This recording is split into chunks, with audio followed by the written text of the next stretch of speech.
और आज हम देखने वाले हैं कि पीएचपी जॉब के लिए हमें क्या क्या स्टडी करनी है। पीएचपी जॉब बेसिकली हमें हासिल करनी है और उसके लिए हम क्या स्टडी करना चाहिए हमें। तो सबसे पहले बेसिक से स्टार्ट करते हैं। पीएचपी जो पार्ट है वो बेसिकली है वेब डेवलपमेंट का।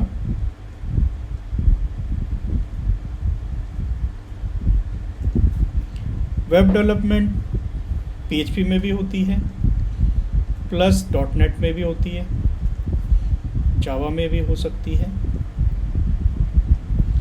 एंड आज की डेट में हमारे जावास्क्रिप्ट में भी हो सकती है।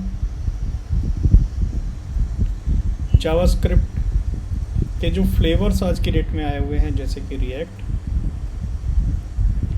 एंड एंगुलर, व्यू, इन सब में भी हम वेब डेवलपमेंट करते हैं, लेकिन हमारा फोकस सिर्फ पीएचपी में है। तो पीएचपी में वेब डेवलपमेंट हमें करनी है। और वेब डेवलपमेंट से एक छोटा सा उससे पहले पार्ट होता है वेबसाइट डिज़ाइनिंग।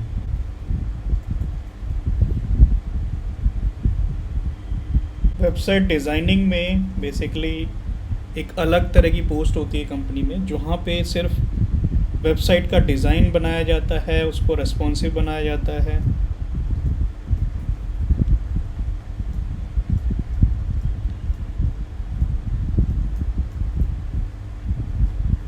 जो कि एक स्टैटिक वेबसाइट होती है। स्टैटिक का मतलब ये नहीं है कि उसमें कोई भी डेटा चेंज नहीं हो सकता, कभी डेटा चेंज हो सकता है, but static in terms of static का मतलब ये नहीं है कि बिल्कुल सारी कोई भी एनिमेशन नहीं होगी वेबसाइट के अंदर, टोटली नॉन एनिमेटेड होगी, ग्राफिक्स कम होगा, ऐसा कुछ नहीं है। कोई भी आपका एनिमेशन या कुछ भी तरह के स्लाइडर्स वगैरह उसमें हमेशा चलेंगे, लेकिन फ़र्क सिर्फ इस चीज़ का आएगा कि उसका जो डेटा है, डेटा मतलब टेक्स्ट कंटेंट और इमेजेस जो है वो चेंज नहीं कर सकता जो उसका ओनर है। ओनर बेसिकली लेमैन होता है। लेमैन को कोडिंग नहीं आती, इसलिए वो जॉब दूसरे लोगों को देता है कि भाई वो वेबसाइट बना के दें। वो कॉन्ट्रैक्ट इस चीज़ का जो है कॉन्ट्रैक्ट वेब डेवलपमेंट कंपनीज को देता है। वेब डेवलपमेंट कंपनीज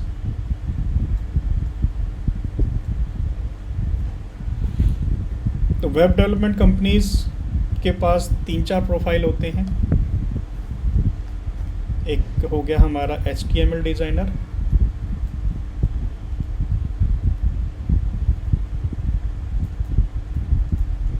या फिर उसे हम फ्रंट एंड डिज़ाइनर भी कहते हैं।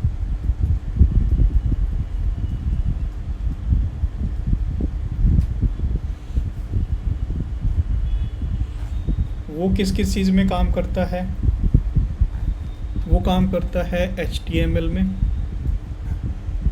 CSS में, जावास्क्रिप्ट में। जावास्क्रिप्ट बेसिक वाली, ज़्यादा स्ट्रॉन्ग वाली में नहीं करता है वो। And bootstrap, obviously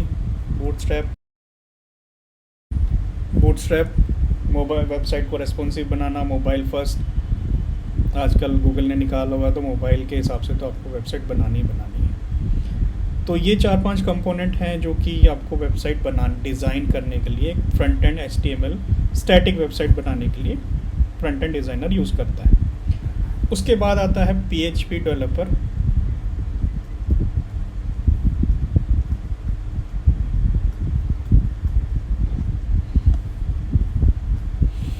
PHP developer का काम होता है जो ये बेसिक डिज़ाइन बन के मिल जाता है उसको, इसके थ्रू जो भी वेबसाइट का डिज़ाइन होगा। इसके अंदर हमारे पास स्लाइडर है, टॉप मेन्यू है, जो भी वो डिज़ाइन करता है एज़ पर क्लाइंट रिक्वायरमेंट जो उसे कहा जाता है, अलग अलग ब्लॉक्स या जो भी कुछ है, ये मान लिया डिज़ाइन उसने बना दिया। उसके 10-15 5 से 6 पेज वो डिज़ाइन करता है। This is static website. Generally website 5-6 page की होती है, उसमें 5 से 6 पेज की वेबसाइट बना दी, डिप्लॉय कर दी, HTML में .htm एक्सटेंशन पहले यूज़ होता था, आज की डेट में HTML भी यूज़ होता है। दोनों में से कोई भी यूज़ हो सकता है जब तक हमारी स्टैटिक वेबसाइट है, ठीक है। एंड देन ये सारी जब PHP डेवलपर का काम शुरू होता है, वो उसमें पेजेस जो होते हैं अनलिमिटेड जा सकते हैं।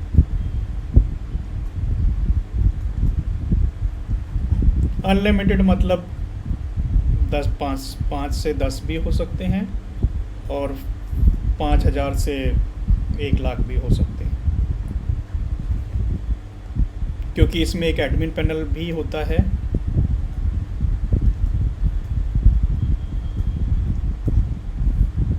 एडमिन पैनल का मतलब हुआ कि जो बैकएंड पैनल से एडमिन या फिर ओनर वेबसाइट में डेटा डाल सकता है।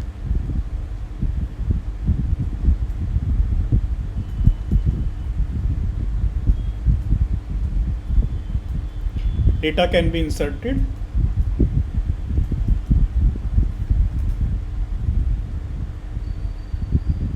और चेंज्ड, ठीक है। मतलब वो चेंज भी कर सकता है। तो अनलिमिटेड डेटा होता है, वर्चुअली अनलिमिटेड होता है, लेकिन डिज़ाइन स्ट्रक्चर की बात होती है। अगर हम ब्लॉग की बात करें, ब्लॉग वेबसाइट है जो वर्डप्रेस में भी बनती है, PHP का एक रेडीमेड CMS है, तो अनलिमिटेड ब्लॉग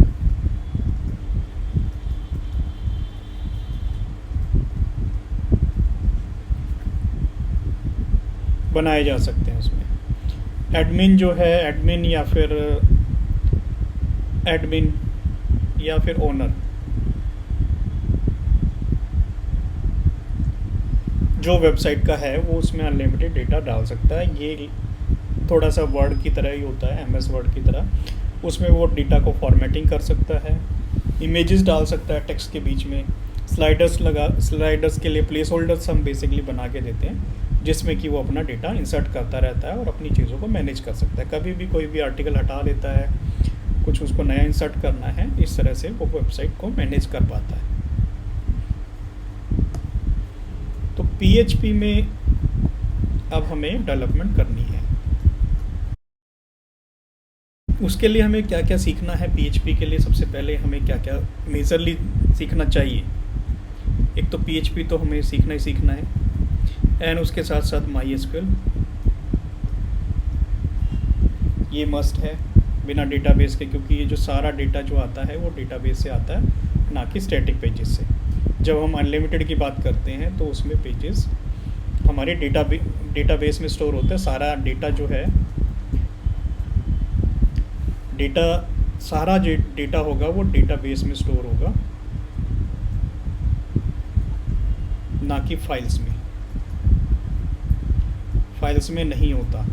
PHP वेबसाइट या डायनेमिक वेबसाइट में फाइल्स में स्टोर नहीं होता, वो डेटाबेस में स्टोर होता है, वहाँ से वो पेजेस जनरेट होके आते हैं।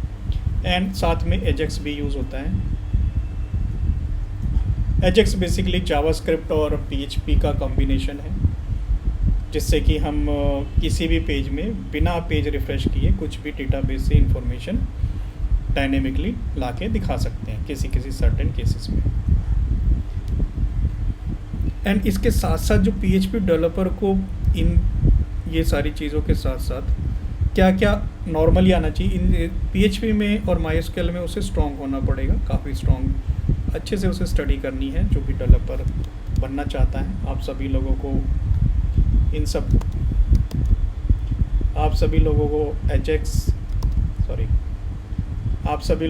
एजेक्स, MySQL एंड PHP तो अच्छे से सीखनी है। इसके अलावा जो डिज़ाइनर वाले पार्ट होता है, जो हमने यहाँ पे ऊपर देखा, ये जो सारा चीज़ है डिज़ाइनर जो करता है, तो ये हमें ज़्यादा स्ट्रॉन्ग डेप्थ में नहीं सीखना है। अगर आपको डेवलपर बनना है तो डेवलपर बनने के लिए आपको HTML, CSS, JavaScript, bootstrap, jQuery, मैं भूल गया था, jQuery, ये सब चीज़ें ना आपको भी सीखनी पड़ती हैं। लेकिन हाँ, jQuery आपको स्ट्रॉन्ग सीखनी होती है। ये आपके इनको बेसिक्स आपको लगभग 10 से 15% आपको आता है। मतलब आपको बेसिक नॉलेज चाहिए, इसमें स्ट्रॉन्ग नहीं चाहिए। डिज़ाइनर में और डेवलपर में क्या फ़र्क होता है? डिज़ाइनर का बेसिकली काम क्या है, उसकी लुक एंड फील को समझना, रेस्पॉन्सिव बनाना, उसको कलर कॉम्बिनेशन को समझना, फ़ॉन्ट के साइज़ को समझना कि क्या फ़ॉन्ट अच्छा लगता है क्या नहीं लगता है। तो डिज़ाइनर को, फ्रंट एंड डिज़ाइनर को इसलिए डिज़ाइनर कहते हैं क्योंकि वो डिज़ाइन के प्रोस्पेक्टिव में सोच के चीज़ों को बनाता है। फिर उसके बाद जब हम पीएचपी डेवलपर पे बात करते हैं तो पीएचपी डेवलपर का काम है कि जो फ्रंट एंड डिज़ाइनर ने एचटीएमएल सीएसएस इन सब के थ्रू जो उसने प्लेस होल्डर बना दिए, वो एक प्लेस होल्डर्स बना के देगा 5 से 6 पेज, हमें 6 पेज का 5 से 6 पेज का हमें टेम्पलेट बना के देगा।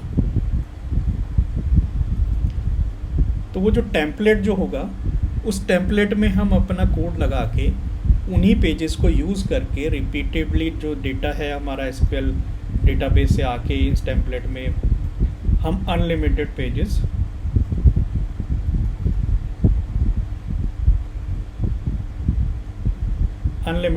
हम यहाँ पे जनरेट करने वाले हैं। तो हमें ज़्यादातर इस डिज़ाइन से प्रोस्पेक्टिव से सीखना नहीं है कि भाई कॉम्बिनेशन क्या रहेगी, कलर क्या रहेगा, फ़ॉन्ट क्या रहेगा, ये सब का हेडेक उसका है। अब उसने ये प्लेन बना के दे दिया 5 से 10, मैक्सिमम 10 पेज का कभी कभी हमें ज़रूरत पड़ सकती है एज़ पर द डिज़ाइन या जो हम बनाने वाले हैं। तो डेवलपर का काम होगा इस टेम्पलेट को यूज़ करके उसमें पीएचपी कोडिंग लगा के उस कंटेंट को डायनेमिकली करना। डायनेमिकली करने का मतलब ये होगा, मीन्स कि हमारी एक वेबसाइट में हमारे पास कुछ स्ट्रक्चर इस तरह से होता है, लोगो होता है, जनरली हमारा ये मेन्यू बार होता है, एंड देन हमारा यहाँ पे स्लाइडर लगा होता है, हीरो सेक्शन जिसे कहते हैं। फिर कुछ कार्ड्स भी हो सकते हैं,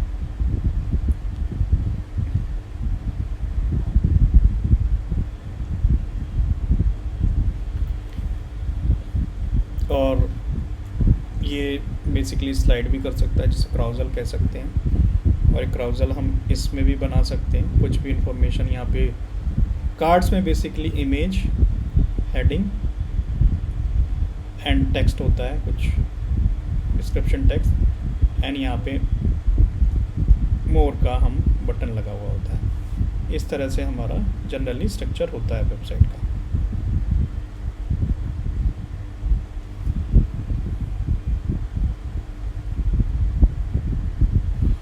ठीक है, तो HTML डिज़ाइनर कुछ इसका फिर रेस्पॉन्सिव मोबाइल में कैसा दिखेगा, मोबाइल में हमें ये अलग से वो एक बना के देगा, रेस्पॉन्सिव में हमें क्या दिखने वाला है। तो वहाँ पे हमारा स्लाइडर दिख जाता है, स्लाइडर थोड़ा होता है, मेन्यू जो है हमारा हैमबर्गर मेन्यू में कन्वर्ट हो जाता है, यहाँ पे हमारा लोगो हो जाता है। फिर कार्ड जो है वो एक ही नज़र आता है हमारा, फिर वो सब नीचे नीचे की तरफ स्क्रॉल हो जाते हैं, या फिर वो एक ही रह जाता है तो राइट टू लेफ़्ट स्क्रॉल हो जाता है, जो भी हमारी फ़ीचर डिज़ाइन की गई है। अब यहाँ पे होता है कि बेसिकली ये हमारे स्लाइडर क्राउजल में हमारे पास 6-7 इमेजेस होती हैं। अगर वो इमेजेस हमें चेंज करनी है तो वो सारी इमेजेस बैक एंड में एडमिन पैनल में इमेजेस डालने का हम प्लेस होल्डर बनाएंगे, तरीका बनाएंगे, जहाँ से एडमिन अपनी सारी इमेजेस को अपलोड कर सकता है और उनको हम यहाँ पे अपलोड कराएंगे, मतलब यहाँ पे हम डिस्प्ले कराएंगे उनको। तो जब मर्जी अपना एडमिन जो जाएगा उसको चेंज कर सकता है, और यहाँ पे हर महीने उसे कुछ चेंज करना है, वीक में चेंज करना है तो अपनी फ़ोटो जो भी कुछ नया इवेंट हुआ है उसकी पिक्चर्स वहाँ से अपलोड करेगा और यहाँ पे दिख जाएंगी। ये कभी भी बढ़ा भी सकता है और कभी भी घट भी सकती हैं ये चीज़ें, तो ये बेनिफिट होता है। और जैसे कि यहाँ पे हमारी इन्फॉर्मेशन है, कार्ड में कुछ हमने इमेज दी हुई है, तो वो इमेज जो है वो कभी भी चेंज कर सकता है, हेडिंग टेक्स्ट चेंज कर सकता है। और क्या होता है कि भाई इस तरह की अभी जो डिज़ाइनर ने बना के दिया है, मान लिया कि उसमें 3 हैं, 3 फ्रंट में दिख रहे हैं, एक चौथा स्लाइडर लगा के वो एक लुक एंड फील दे देता है।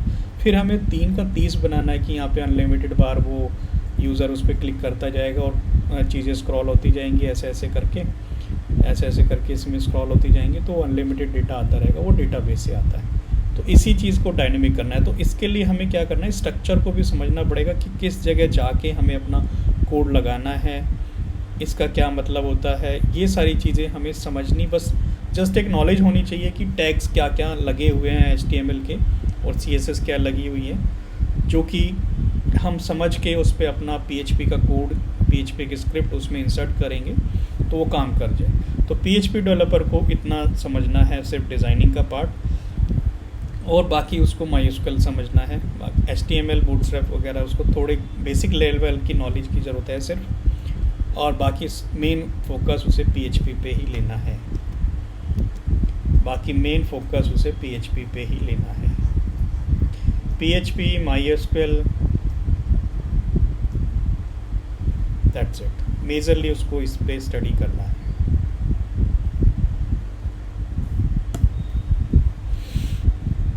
ओके, अब PHP स्टडी, अब बात आती है PHP स्टडी कैसे करें। अब कहोगे ये तो बड़ा आसान है, आज की डेट में YouTube है। हाँ, डेफिनेटली YouTube है।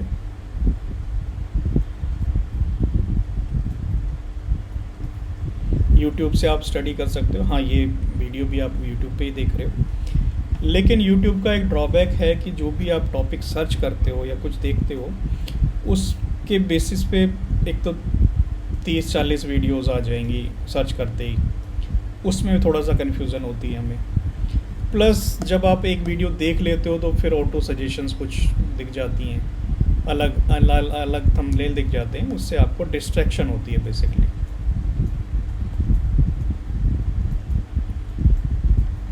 डिस्ट्रैक्शन से आपका टाइम जो है ना एक्स्ट्रा लग जाता है, और एक टाइम बचा के आपको लर्न करना भी एक मेन मोटिव होता है। उसके लिए सबसे पहले क्या करना है PHP सीखने के लिए, PHP MySQL दोनों के लिए,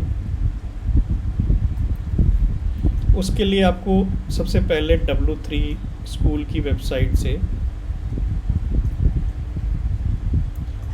उसके पूरे बेसिक्स पढ़ लेने हैं।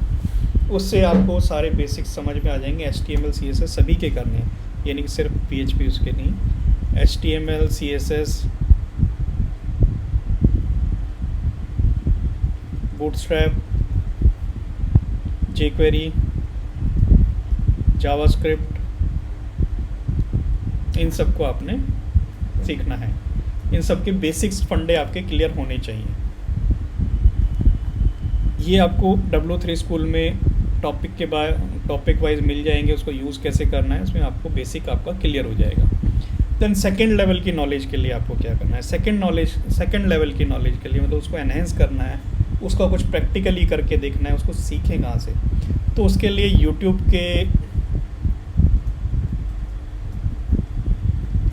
यूट्यूब एक one of the free resource है। लेकिन उसके बाद हमें और क्या करना है, यूट्यूब तो ठीक है एक अच्छा है, लेकिन उसमें डिस्ट्रैक्शन और टाइम कंजप्शन आपकी ज़्यादा हो सकती है। उसके अलावा हमारे पास एक ऑप्शन है Udemy।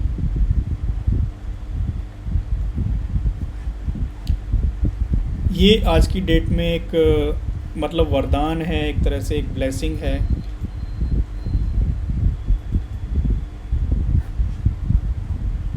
न्यू लर्निंग के लिए।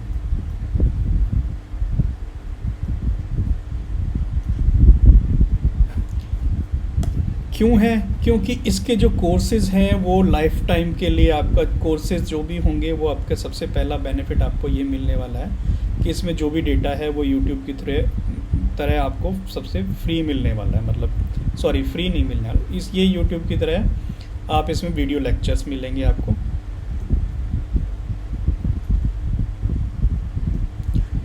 वीडियो लेक्चर्स में आपको, और इसका प्राइस की बात आती है। सबसे पहले ये पेड है, सबसे पहली चीज़ ये पेड टूल है। पेड टूल और यूट्यूब तो फ्री है, this is YouTube is free. पर इसमें सारी जो इशू आता है टाइम के साथ आता है, टाइम का बेस्ट यूटिलाइजेशन आपके साथ नहीं होता है। अब इसमें पेड टूल है तो मतलब आपका टाइम बचेगा। टाइम कैसे बचेगा? इसमें ज़्यादातर जो भी आप सर्च करेंगे अपना PHP या फिर MySQL के लिए, तो उसके कोर्सेज मिल जाएंगे लगभग 15 आवर्स से लेके 30 घंटे तक का। अलग अलग लेवल के सभी ने कोर्स बनाए हुए हैं। तो आपको, और वो उसकी फ़ीस ज़्यादातर 3,000 या 5,000 होती है, लेकिन 90% केस में, मतलब कि वीक के 7 दिन में से 4 दिन जो है सेल चलती है। सेल में आपको लगभग 450 रुपये में, मतलब 449 का ज़्यादातर प्राइस चल रहा है आज की डेट में। पहले वो 380 भी हुआ करता था, कभी कभी वो 550 के आसपास का भी सेल लगाते हैं। तो वीक में ये मान के चलो कि भाई आप वीक में 4 दिन जो है 4 डेज़ जो है आपकी सेल चलनी ही चलनी है। तो आपका इफ़ेक्टिव प्राइस हमेशा 450 इतना ही रहने वाला है। तो आपको 450 रुपये में आपको एक कोर्स मिलने वाला है। 30 से 40 घंटे का भी हो सकता है, वो जैसी आपकी रिक्वायरमेंट है, जिस टॉपिक पे आपने सर्च किया है। ऑप्टिमम PHP या ये सीखने के लिए आपको PHP MySQL, इसके मैं कोर्स भी आपको सजेस्ट करूँगा। PHP MySQL का कंबाइन ही मिल जाएगा, ज़्यादातर ये एक साथ ही आते हैं हमेशा।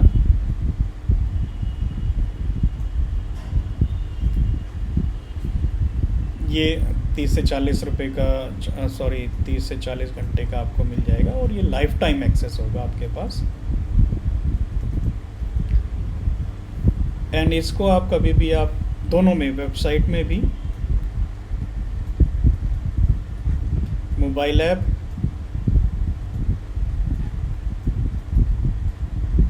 iOS एंड्रॉयड दोनों में ऐप मिल जाएगी।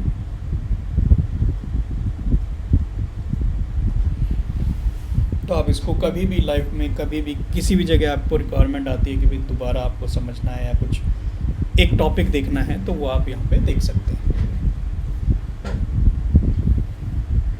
इसकी वेबसाइट को मैं ब्राउज़ करके आपको दिखाऊंगा, जिससे आपको पूरा इन्फॉर्मेशन मिल जाए कि ये क्या है, कैसे कैसे आपको उसको यूज़ करना है। तो आज के कोर्स में, आज के टॉपिक में हमें सिर्फ, अभी का टॉपिक काफ़ी लंबा कोर्स हो गया है आज हमारा ये। मिलते हैं अगले वीडियो लेक्चर में, जिसमें हम यूडमी को यूज़ करना, उसमें कैसे कैसे क्या क्या बेनिफिट उठा सकते हैं, किस तरह से, उसके बारे में देखेंगे। Thank you.